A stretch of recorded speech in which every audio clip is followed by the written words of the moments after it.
नमस्कार दोस्तों, स्वागत है आप सभी का आपके अपने YouTube चैनल चंद्रमाशा भक्ति पर। तो दोस्तों, इसके पहले वीडियो में हम लोगों ने जहाँ तक सीखा है आप देख सकते हैं। यहाँ तक हम लोगों ने क्लियर कर लिया है दोस्तों, और आगे आज हम और क्लियर करने जा रहे हैं दोस्तों, पढ़ने जा रहे हैं, समझने जा रहे हैं और इसका पूरा आनंद और लाभ उठाएंगे दोस्तों। आज समझ के पढ़ेंगे। तो अगर दोस्तों आप इस वीडियो पर नए हैं तो कृपया इस चैनल को सब्सक्राइब करके बेल आइकन प्रेस कर दीजिए, जिससे नए वीडियो का नोटिफिकेशन आपको मिल जाए। और वीडियो अगर पसंद आए दोस्तों तो लाइक और शेयर ज़रूर कीजिए, जिससे और लोगों को भी इसका फ़ायदा मिल सके दोस्तों। तो चलिए ज़्यादा देर न करते हुए वीडियो को स्टार्ट करते हैं। तो चलिए दोस्तों, यहाँ पर चौपाई लिखी है, मैं पढ़ रहा हूँ और समझते हुए चलेंगे। मणिमाणिक मुक्ता छवि जैसी, अहि गिरि गज सिर सोहन तैसी, नप किरीट तरुणी तनु पाई, लहै सकल शोभा भिकाई। मणिमाणिक और मोती की जैसी सुंदर छवि है वह सांप पर्वत और हाथी के मस्तक पर वैसी शोभा नहीं पाती। राजा के मुकुट और नवयुवती स्त्री के शरीर को पाकर ही ये सब अधिक शोभा प्राप्त होते हैं दोस्तों। मणि माणिक मोतियाँ हीरे जवाहरात, ये दोस्तों शोभा कहाँ पाएंगे? ये शोभा तो वहीं पाएंगे ना दोस्तों, राजा के मुकुट पर या किसी स्त्री के शरीर पर अगर ये धारण किए जाएं तभी तो इनकी शोभा है, वरना इनका तो कोई मकसद ही नहीं, कोई मतलब ही नहीं है, ना इनकी कोई सुंदरता है। ये सांप और पर्वत हाथियों के मस्तक पर शोभा नहीं पाते दोस्तों। तैसे ही सो कभी कभी तबुध कहाही, उपजहि अनयत अनत छवि लहाही, भगति हेतु विधि भवन बिहाई, सुमिरत सारद आवती धाई। इसी तरह बुद्धिमान लोग कहते हैं कि सुकवि की कविता भी उत्पन्न और कहीं होती है और शोभा अन्यत्र कहीं पाती है। अर्थात कवि की वाणी से उत्पन्न हुई कविता शोभा वहाँ पाती है जहाँ उसका विचार प्रचार तथा उसमें कथित आदर्श का ग्रहण और अनुसरण होता है। कवि के स्मरण करते ही उसकी भक्ति के कारण सरस्वती जी ब्रह्मलोक को छोड़कर दौड़ी आती हैं। दोस्तों, बुद्धिमान लोग कहते हैं कि सुकवि की रचना, जो एक अच्छा कवि है, जो एक अच्छा रचनाकार है, उसकी कविता चाहे जहाँ उत्पन्न हुई हो, चाहे जहाँ उसने उसकी रचना की हो, लेकिन उसकी शोभा अन्यत्र कहीं, अर्थात कहीं दूसरी जगह वो शोभा पाती है। अर्थात वो शोभा तो कहीं और भी पाती है, वो सब जगह उसकी शोभा होती है दोस्तों।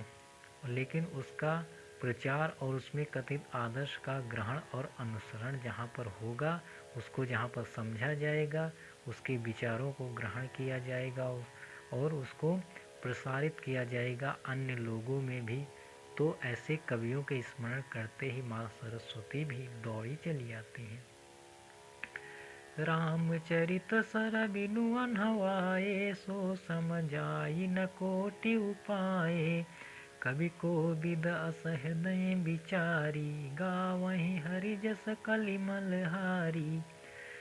सरस्वती जी की दौड़ी आने की वह थकावट रामचरित रूपी सरोवर में उन्हें नहलाए बिना दूसरे करोड़ों उपायों से भी दूर नहीं होती।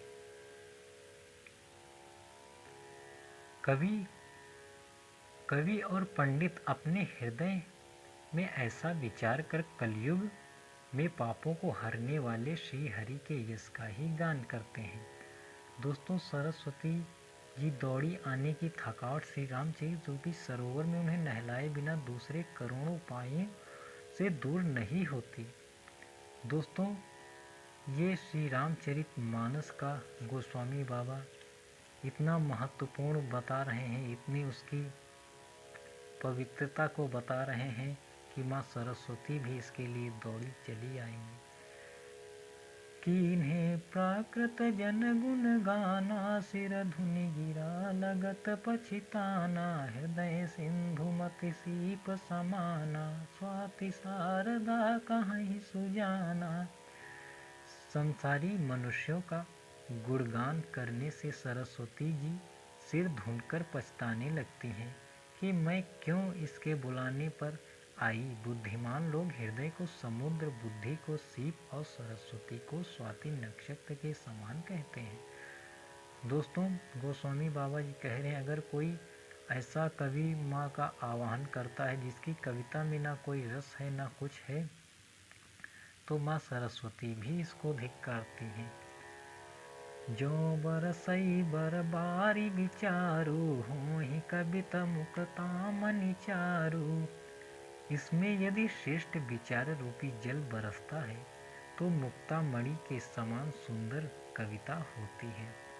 दोस्तों, उनका कहने का ये तात्पर्य है कि इसकी विचार रूपी जल बरसता है, मतलब किसी कविता को लिखने के समय विचारों का श्रेष्ठ होना बहुत ही आवश्यक है। दोस्तों, अगर आपके अंदर विचार ही अच्छे नहीं आएंगे तो आप रचना कैसे कर पाएंगे।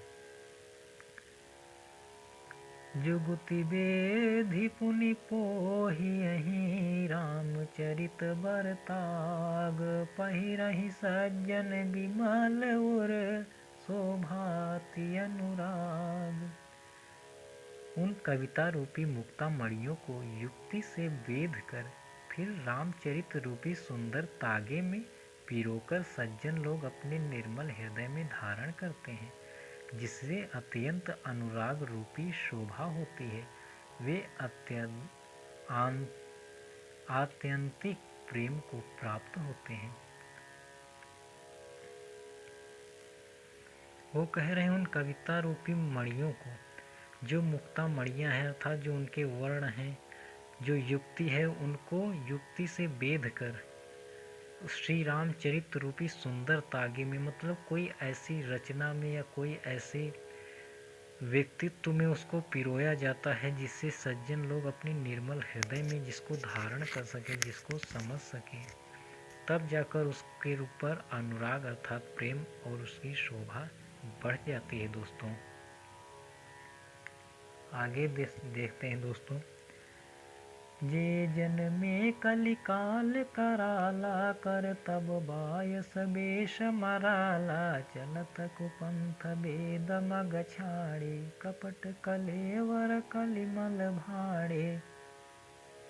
जो कराल कलयुग में जन्मे हैं, जिनकी करनी कौवे के समान है और वेश हंस का सा है, जो वेद मार्ग को छोड़कर कुमार्ग पर चलते हैं, जो कपट की मूर्ति और कलयुग के पापों के भाड़े हैं। दोस्तों, अब वो कलयुग के लोगों की बात बता रहे हैं। कलयुग में कैसे लोग हैं जिन्होंने जन्म लिया है और उनकी जो करनी है, जो कर्म है, वो कौवे के समान काले हैं और वेश हंस का रखे हैं। अर्थात दोस्तों, देखने में कुछ और हैं और वास्तविकता उनकी कुछ और है।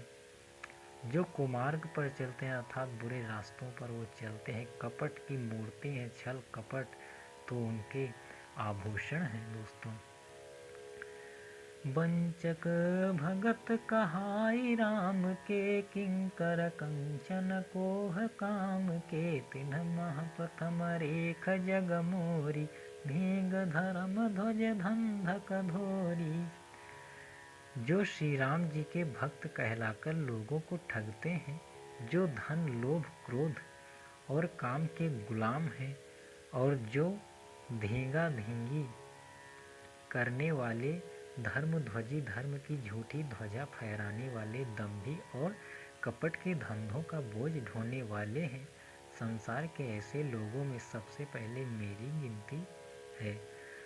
दोस्तों, वो कहते हैं जो श्री राम जी का अर्थात जो ईश्वर के नाम पर लोगों को ठगते हैं, जो क्रोध करते हैं, कामी हैं और गुलाम हैं, ऐसे लोग जो झूठी धर्म की ध्वजा को अर्थात झूठा ही वो धर्म को मानते, मतलब वो अपने आप को तो बड़ा धर्मात्मा मानते हैं, लेकिन ये सब झूठ होता है, छलावा होता है और ये सब कपट के धंधे करते हैं। दोस्तों, तो गोस्वामी बाबा जी कह रहे हैं उसमें तो सबसे पहले मेरी ही गिनती होगी। जो अपने अवगुण सब कहूँ, बाढ़ई कथा पार नहीं लाऊं। ताते मैं अति अलप बखाने, थोरे मुँह जानी है सयाने। दोस्तों, हो क्या कह रहे हैं देखिए। यदि मैं अपने सब अवगुणों को कहने लगूं तो कथा बहुत बढ़ जाएगी और मैं पार नहीं पाऊंगा। इससे मैं बहुत कम अवगुणों का वर्णन किया है। बुद्धिमान लोग थोड़े ही में समझ लेंगे। दोस्तों, वो कह रहे कि मेरे अवगुण तो बहुत ज़्यादा हैं, लेकिन मैं सबका वर्णन अगर करने लगूंगा तो ये रचना बहुत बढ़ जाएगी। इसीलिए वो कह रहे मैंने अपने कुछ ही अवगुणों का मैंने वर्णन किया है। तो दोस्तों, आज के वीडियो में बस इतना ही। मिलते हैं अगले वीडियो में और आगे की कथा को आगे हम अगले वीडियो में समझेंगे। तब तक के लिए जय श्री राम, नमस्कार।